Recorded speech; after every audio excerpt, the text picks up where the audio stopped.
Hello everyone, and you're so much welcome to today's tutorial, and I still remain your shoemaking made easy tutor, Odurole Mojibola. And guess what? Today we are going to be learning the remaining three ruffle designs that we were not able to finish in our part one of the Ruffle Detailed Sandal. I'm sure you would like to actually see how all of these was actually created. Don't forget, if you are joining my channel or watching for the first time, ensure you press the subscribe button and also the notification bell so that each time I upload a video, you will be notified. So let me know in the comment section, have you tried to actually create yours? Have you created yours? Please check the part one for you to be able to update yourself. Just sit back and I'm gonna be right back. So if you missed the first part of our ruffle slide, I need you to do some catch up while we continue into this ruffle. Now this was the first we created, so please do some catch up. Let's go right into today. Considering the kind of ruffle detail that we have on this particular picture on the screen, which is the second one we are going to be looking at in today's tutorial, don't forget we are looking at ruffle slides, how you can create a ruffle details on your slide or even on your office wears, on your heels. Yes, so now let me quickly show us how we go about this. Now the first thing you need to understand for this is you need to know what length you need, just like the first one that I taught us in my previous tutorial. So please do some catch up. I'll try to put the link to at the end of this video, as well as in the description, as well as in the description, so that you can easily access the link and get to do some catch up. So like I have here, I'm having about 4.5 inch, or I can decide to use 4 inch, 4.5 inch. Don't forget, it went this way, it went this way, it went this way. So we can decide to actually reduce the length if it is longer than what we want. But on the average here, I think what I need is about 4.5 of an inch or 5 inch. See where 5 is stopping, it might be touching the floor. If you don't want it to touch the floor while your customer move or while you walk, you might not make it as much as that. So 4.5 or 4 inch is quite fine for our length. Now for the width, I'm going to suggest we use about 1 or 1/4 of an inch. So it's either you use exactly 1 inch for the width, or you use about 1.25 of an inch. So let's go right into how to go about that. So first of all, I need us to know that this particular ruffle design is not actually straight. It's not a straight strap. It's not a straight strap. So they cut it in such a way that it looks more like a flare. So when you're going to cut a flare of such detail, all you need to do is get your material. Now like I said in the part one of the tutorial, I've told us the kind of a material we should use. You can use fabric, you can use suede, you can use a very soft synthetic leather or very soft genuine leather. It depends on you. Now considering what I have here, I'm actually using an A4 plain sheet. I folded it equally.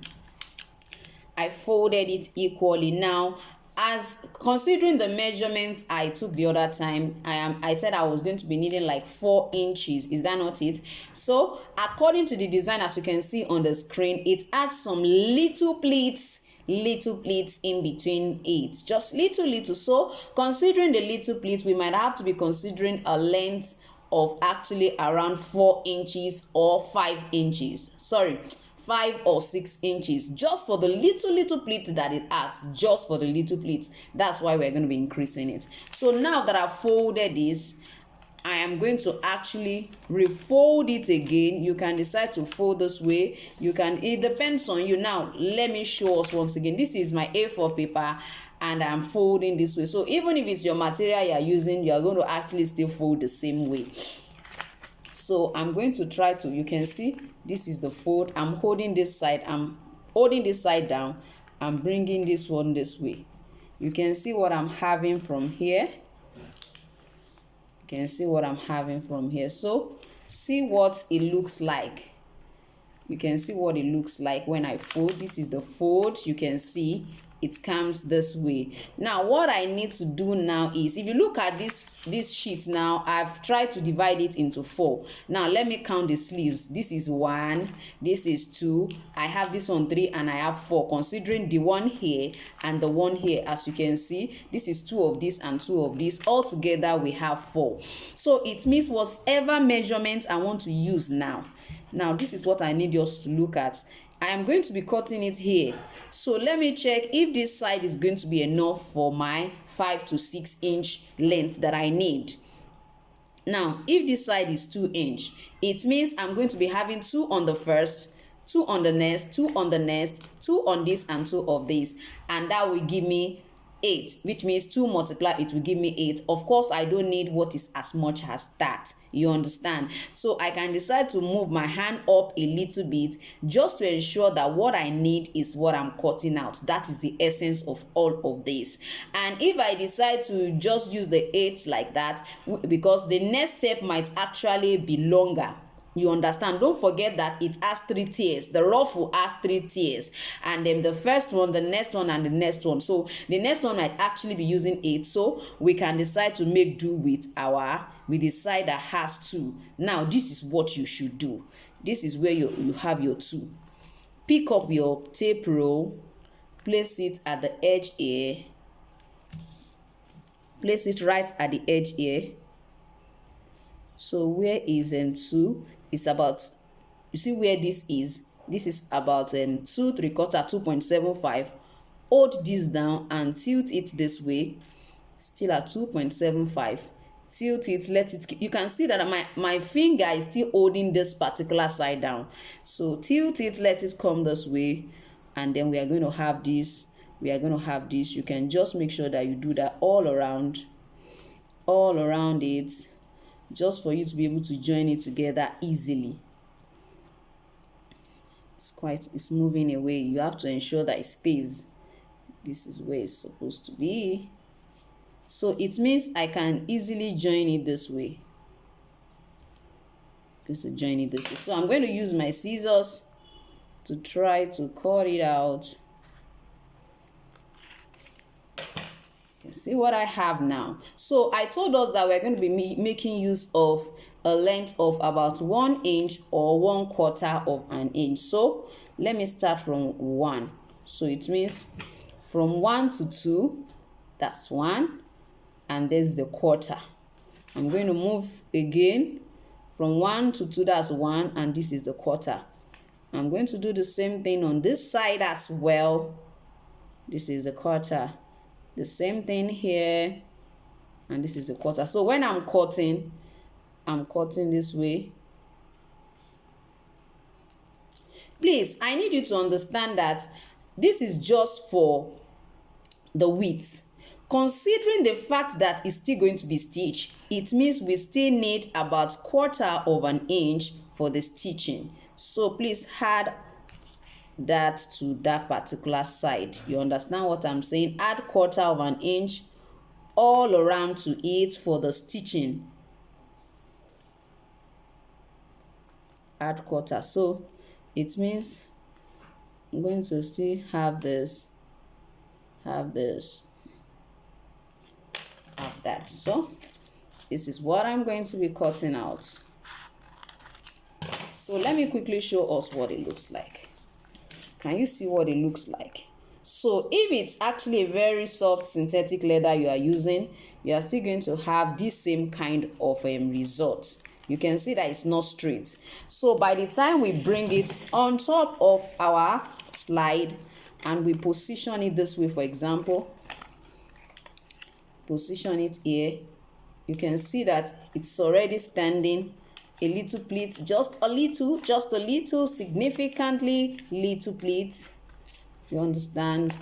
And then you put another pleat here, and then you just do all of that until you can see that it's not, it cannot, totally slip on it. It will not slip, because looking at it this way alone, if you position it this way alone, stitch it down this way, you can see that it's not slipping. It will definitely not slip. It will still form that beautiful fold. So one of the reasons why those slits, those little slits, please look at it properly, you will see that there are slits.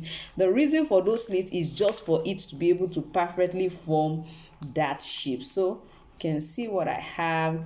You're just going to do that simply. It's because this is paper, of course, that's why it's looking that way. So now I need us to understand that when it comes to our ruffle, it's not a one direction when it comes to cutting that flare. I'm going to quickly show us another way in which we can actually cut the flare aside the first style that we cut.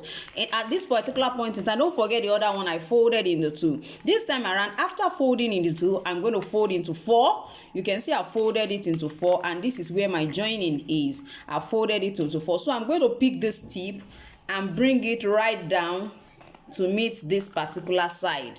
I'm sure you can see what I have here.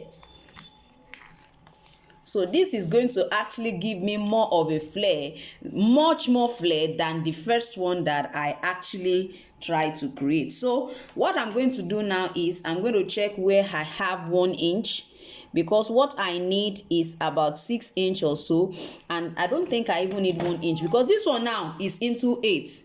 Look at it, 1 2 3 4 5. You know, this is 4, and this side is also 4. You can see what I have there. So now I took it from this edge and I brought it to this particular side. So now what I just need is about 3/4 of an inch for this whole width. Don't forget the other one we were actually using 2, because it's 4, and we told us 2 times 4 is about 8 plus the pleats and then other sides. But for this particular one, let's assume we are still working with our 6 inch. I'm going to be using about 3.4. I said 3.4, 3/4 is 0.75, which is stopping A. So I'm going to still do the same thing, just try to mark it out like that. See where this stop. I'm going to try to check. Okay, it's stopping right here. I'm going to just go around. So now you can see what I have, trying to actually bring out my shape. So I'm going to just cut it out again, then measure the length I want like I did in the first one. So this time around I just use 1/2 of an inch. So let's see what this looks like. Now you can see what it looks like. It's not having any kind of opening, so I'm just going to cut it open on one particular side. So if you prefer this, you can decide to use it. You can see that the way this one formed the flare is quite different from that other one. So if you prefer this, you can use this. If you prefer the other one, you can use the other one. Now let me show us what my leather looks like. Now I want us to see what our leather will look like if you are using a leather. So you can see the way it's forming all these shapes, and that is what we actually have on our ruffle. I'm sure you can see the way it's forming it. So by the time you add little pleats like this to it when you are now stitching it, it makes it much more obvious. So you can see, let me brace it up for us to see. You can see the way it's folding. So it's not like a straight one. So that's what I just want us to know from there. So you can see what this look like. This looks more like a flare than that other one. At least the flare is totally different from the first one. I'm sure you can see. You can see what the two of them looks like. You can see what this looks like. So this will form more of a flare than the first one. So whichever one you feel you want to use is all your choice, but you have those two options that you can actually pick from. As far as all those designs, as you can see on the screen, the designs are so much. So all you need to do is just understand what your length is, and you just work with it on this particular side. I think for me, I prefer this. So let me know in the comment section, which of them do you prefer? Do you prefer this, the first one? Let's say this is A or B. So for you, is it A or B. So let's quickly go to the final one so that we can round off our ruffle slide tutorial. So obviously, as we can see on the screen, this particular one, you can actually use a straight strap to actually achieve this purpose, and you can decide to use our A flare to do it. You can use our A flare and you can also use a straight strap. So what does that mean? Just take your time. Ensure that when you are folding, when you want to create your pleats, ensure that you don't just fold straight. No, try to make it bend a little bit. You can see the way this one went. Let it go like that a little bit, just for it to create a unique shape and a unique design. So although for this particular one, if you are using this particular flare, you'll find out that even if you don't bend it, it will automatically bend because of the shape. But for a straight strap, you definitely have to bend. So let's say we are actually using this. We are going this way. You just go, continue your pleats that way. You can use actually a gap. Be sure of what distance you want to use. If it is going to be 0.75 of an inch for the gap. If you want to use 0.5 of an inch for the gap, if you would like to use 1 inch for the gap, it's your choice. If you want to use 0.5, you can see what I'm having. This is exactly what is actually on this particular slide. This is the kind of ruffle that we have on it. So you just go regularly like that and you're going to have this. I think this is actually going to perfectly fit that particular one. But if you don't have enough leather to cut this kind of flare, because I need you to know that creating this kind of ruffle with this flap detail design will actually consume a much more fabric or leather than if you have to use a straight one like what I have right here. So let's also look at what our straight is going to look like. So for our straight, now you have to try and bend a little. So it's just going to be the same thing. Just keep folding and keep folding. So that is what this particular one it's all about. Now finally, for this particular one that you are seeing right now on the screen, you'll find out that the way that is being done, you find out that they will leave a space like this. Stitch this down, then bring another one up, stitch it down. They will stitch this side down like this, bring another one up, stitch it down, and that's why you have this kind of run over right on top of it. I want to believe you have enjoyed the part 2 of our ruffle slide design. Please ensure that you actually lay your hands on all of this, and I'm sure you are going to actually love it. Thank you for being part of today's tutorial, and if you're watching my channel for the first time, ensure you subscribe before you leave. I want you to ensure that you also like this video, share it, and let more people come and learn just like you have learned today. Thank you once again, and I am going to see you next time. Bye.